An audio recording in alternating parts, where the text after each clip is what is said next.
My grandparents, Dave and Dorothy Gottlieb, were the impetus for building this hospital. And my grandfather was an extremely philanthropic person. He just thought there should be a place for everybody to be able to go. It's a beautiful thing to see a mission that was started a long time ago being carried out and improved on ever since that time. What I most like about working at Gottlieb is the sense of community that I feel here. I became involved with the auxiliary in about 1982. They just care so much for the patients and they care so much for the hospital.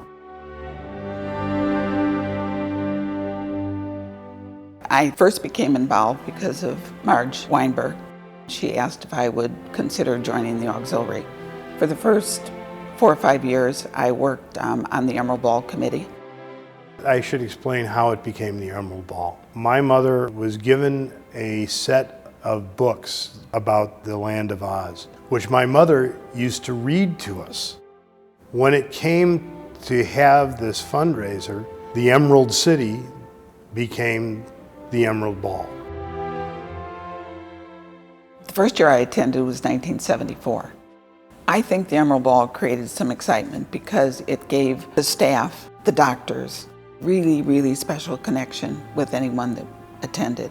And I think that was what made it unique. My husband came home and said, we're going to the ball this year. And I thought, I don't think so. I had just delivered our daughter like 3 weeks prior. So yes, I found a dress and we showed up at the ball. You know, it was magical. I was in high school when I first attended, and my hair was a lot longer. It was the 70s. I think it's probably the first time that I rented a tuxedo. Well, I think the devotion that I see in action with the volunteers is unique. Many of our volunteers would do whatever we ask them to do. Over the last 60 years, Gottlieb Hospital Auxiliary has raised over $7 million. And we're very proud of that. In 2019, we started the Judd A. Weinberg Emergency Department expansion. I was working and got a phone call that my grandfather was in an ambulance and that I likely wouldn't be able to see him again. It was at the height of the pandemic, and I said a prayer if there was any way that I'd be able to have one last talk with him. A few moments later, I got another phone call and that he was being redirected to Gottlieb. So I spent that afternoon at the bedside of my grandfather. When I think about that experience, it's definitely one of the most powerful moments I've had in my life, and I'm very thankful for all the people that cared for my grandfather.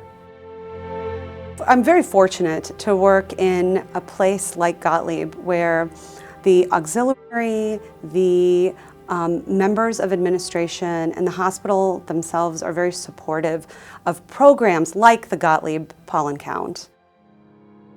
I think what makes Gottlieb Hospital special from the beginning and founding of the hospital was the dedications of the doctors, the board of directors, the staff. Everyone that has been here and involved with the hospital has just been a unique group of people. These people literally have given their lives to this institution and the people who come in and out every day. And their caring, the touches they have with families, with patients, is exceptional. I have the memories and the shadows of all those people who have come before me. And to me, to be able to continue giving back in that vein, to make sure that in my own small way that we keep that feel, keep that mission for this community is important.